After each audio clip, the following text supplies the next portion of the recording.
details as what this entails, but it is important to note that the fact that the Oronsaye report has been approved and adopted by council today does not mean that people will lose their jobs.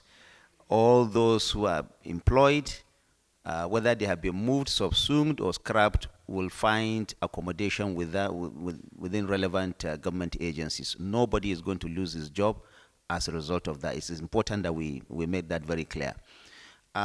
Again, apart from the Oronsaye report, there is also a decision taken by council today. Recall that about 6 weeks back, early in January, President Bola Tinubu set up an interministerial panel headed by the Minister of Finance and Coordinating Minister for the Economy to review the affairs of the National Social Investment Program. Today, the committee has finished its job. About 6 ministers are involved. Like I said, the Minister of Finance and the Coordinating Minister of the Economy is the chairman. It had the Minister of Health, Minister of Budget and National Planning, Minister of Information and National Orientation, Minister of Communication and Digital Economy, and the Honorable Minister of State for Youth. They were all members of that committee. All of them served in that committee, and the report has been submitted. An interim report, actually, a final one is going to go to Mr. President. It has been submitted today, considered by council, and submitted to the President. I will now call on the Honorable Minister of Finance and the Coordinating Minister of the Economy to discuss some of those aspects that were discussed today that are of relevance to Nigerians to know. Thank you very much, and good afternoon. The Federal Executive Council today was asked to note that the Special Presidential Panel on the review of the National Social Investment Program, a panel comprising the names that we have just heard from the Minister for Information and Orientation, has on time, 6 weeks ago, he was asked to produce a report. It has, within 6 weeks, it has done so and submitted it to Mr. President. It has given the highlights to the Federal Executive Council. And what has happened is that there has been a review of the existing mechanisms, a review of the existing programs. And where there have been successes, such as in the 400,000 beneficiaries of the JEEP program, and so on and so forth, those have been identified and recognized. School feeding program is another example of relative success. And whilst there is still some further work to be done, particularly as regards availability of the financial data, which is still being looked at, the interim report has been submitted, and a key recommendation of the panel was that, especially given the heightened, limited household purchasing power at this time of rising prices, particularly elevated food prices, it's important to restart the program. So the direct payments to households, direct payments to 12 million households comprising 60 million Nigerians, is to resume immediately, with the proviso, with the important proviso that every beneficiary will be identified by their NIN, National Identity Number, and their BVN, Bank Verification Number. And so therefore, payments will be made into bank accounts or mobile money wallets, so that whether it is before or after, there is verification of the identity of beneficiaries. Each person that receives 25,000 naira for a total of 3 months will be identifiable. Even after they have received the money, it will be clear who it went to and when it went to them. And that is the big change that has allowed Mr. President to approve the restart of that direct payments to beneficiaries program.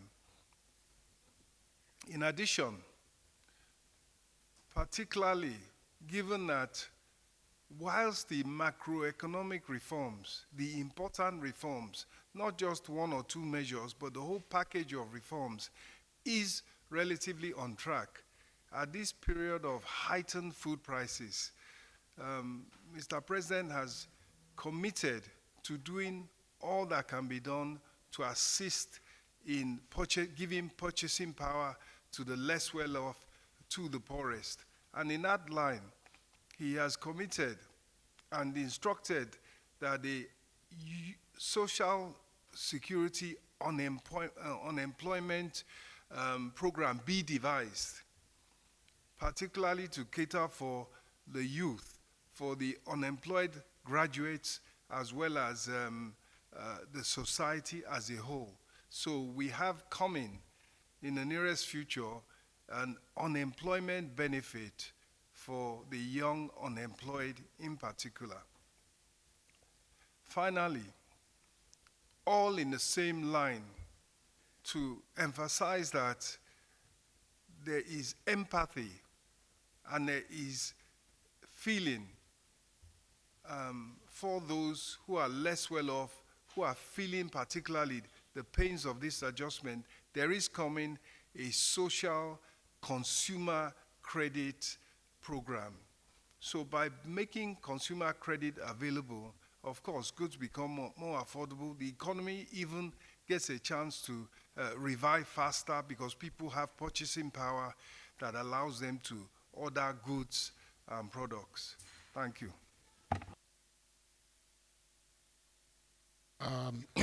Thank you, Honorable Minister. I think just to follow up on the point that has been made around the use of technology, in particular also the data that we have collected on our people to strengthen our social investment program. One of the initial moves that we're making is leveraging the existing data set that we have on our people. As you know, the BVN, which is a system that is well managed by NIBS, is something that is extremely credible, is well known to be extremely credible. NIN on the other side, which is now the most popular digital identity system for Nigerians, is also to a large extent credible, and it covers quite a significant number of our people as well. And what we're looking to do here is the triangulation of this data set to ensure that not only are we using the register that is properly been populated, but that we also do proper verification of every individual that will benefit from that investment, that social investment program, which means we will give commitment to ensuring that no one is paid twice, because you have to be properly ID'd before you can benefit from that program. The other thing I would like to chip in here also is the unemployment benefit that the president is mandated that we look into.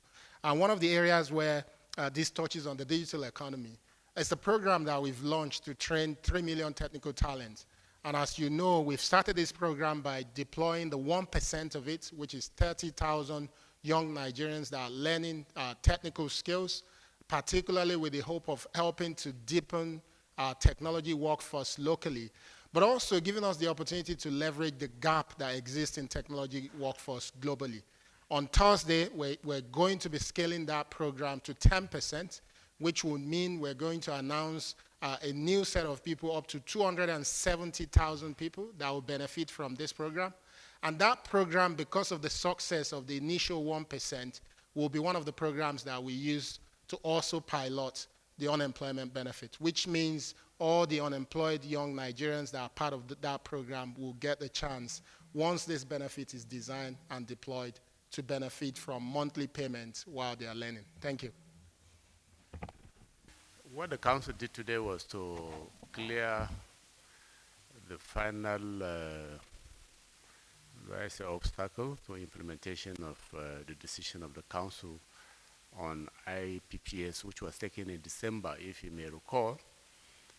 And but the council thought it's important for the universities to be reminded of their obligations under the various laws, the various acts setting up the universities, and then some financial regulations post IPPS. And these all pertain to ensuring that tertiary institutions employ staff only when there is a budgetary provision for it. And there's also a ratio between academic and non-academic staff, which must not be breached. It's 1:5, as prescribed by the Universities Commission. And there's a limit to the number of part-time staff who can be recruited, which is restricting it to senior lecturers and above for a particular period, not exceeding 1 year. And then there's a consequence to breach, unlike before when institutions were just on their own and there were no consequences visited on them. This time around, councils were held to account and their managements for any breach of these regulations, which will be communicated to them. Remember, the effective date for this is middle of December last year, and so henceforth, these regulations will be conveyed to them so that they can now be free to manage the universities in line with the universities, polytechnics, and college education, in line with the laws setting them up. So these regulations will be conveyed to them. Then council also made some observations about research outputs from research institutions around the country, and expressed some concern about some of these research institutes not living up to their billing in producing relevant and valid proper researches that meets the requirements of this country, or that takes this country to the next level of its development, which is actually a very major role in developing countries. Countries make progress through innovations by its tertiary institutions. So the council wants to see our tertiary institutions play that role while ensuring that there is sufficient funding for those activities. Thank you very much. Today, we had the approval of FAKE for the construction of 700 kilometers of coastal route running from Lagos through the 9 coastal routes or states up to Cross River, meaning that it goes through Lagos, goes through the Lekki Deep Sea Port, goes through Ogun State, Ondo State, Delta, Bayelsa, Port Harcourt, Akwa Ibom to Cross River. But we also have 2 spurs, spurs that leads to the north. That goes from the ongoing Badagry-Sokoto road, and the one that leads to the Trans-Sahara route that goes from Ogoja down to Cameroon. Now, each way is a dual carriageway, and each lane has, each of the carriageway has 5 lanes, and a provision for a train infrastructure that will be at the middle. On October 30th, FEC had approved that this project be procured under EPC plus F. That is engineering, procurement, construction and financing. And so in favor of high-tech, Construction African Limited, which means that they were supposed to source for the funding. They already had started sourcing for the funding, but hitches here and there, And so the minister had to go back to Mr. President to ask for two things, and that was in January 18th. And two things we're asking is, can we fast track this by, since this project, was going to be procured in two phases and multiple sections, can we get the federal government to fund the first section, phase one, which is 47 plus 474 kilometers, running from Ahmad Bello in Lagos down to Lekki Deep Sea Port. Mr. President graciously approved. We also had the challenge of, a lot of infrastructure on the road corridor. And so we requested Mr. President to approve that we realign the road so that we move closer to the ocean shore and then avoid those properties which could lead to litigation. Mr. President also approved. But then that led to a new challenge. And the challenge is the need to start, the project as quickly as possible as to protect, the communities along the corridor. So today, we have procured the first section, which is 47.47 under 10 lanes. And, FEC graciously approved the contract for 1.067 in line with no objection from BPP. The FEC also approved that the second section be procured, for the funding of federal government, which is about 57 kilometers. And that runs from, Lekki Deep Sea Port to the boundary between Ogun and Ondo. And that's section 2 of phase 1. And then the third section is to start from the end of the road, which is Calabar. And so that's about 50 kilometers. And is procured under section 3 of phase 1. And is running from, Calabar and going towards Akwa Ibom, towards Port Harcourt. So that's what we did. And then the other sections and other phases will still be under EPC plus F in favor of High-Tech Construction African Limited. The company is very well known in this kind of infrastructure development. An example is the Eco-Atlantic ocean surge that would have swallowed the entire Victoria Land. They've been able to conquer it under the same procurement. But let me also announce that the project, the road is going to be constructed with concrete. And they are master in that, and you can see example of Apapa Oshodi Expressway, which we usually have 7 hours, truck staying there. But today is 18th of Joy. They're also the same company that is constructing the deep sea port under the same concrete road technology. Besides that, we also have good news about some of the projects that were awarded between 2006 and 2018. And of course, the prices of construction materials. Like in 2006, you should be expecting asphalt to cost about 2,000 per meter squared. And today it's costing between 27 and 30,000 per meter squared. The same thing goes with diesel, the same thing goes with cement. And so some of these projects are stopped. And, one of such that, lifted today, the road that, dualization of Kano-Meduguri Road, section 4, Damaturu to Meduguri. It was awarded in 2006, and it has stopped because the contract can no longer carry it. But today it's been augmented from 39 billion to 67 billion. So it has bread now, and it can now go on. And then we have another project that is the maintenance of Pangshin to Balank, to Nyelink, to Sarah Lere, Gindiri Road in Pangshin, Plateau State. It was awarded in 2017, and the project has stopped. But today it has gotten bread, augmented from 10 billion to 20 billion. And then we have the third route, the same thing, the route that is going for Mayo, Belewa, Jada, Kanya, Tungu Road in Adamawa State. It was awarded in 2018, and today it has been augmented from 21 billion to 43 billion, in line with the realities of the construction market prices. And then the last one is a route that is going, from Yankasi to Badume to Damagu to Maken Zali Road in Kano State. This was awarded in January 2021, and it's been augmented from 12 billion to 17 billion. Let me, end by saying that we're going to be having a number of these routes, a number of them, tending to stop.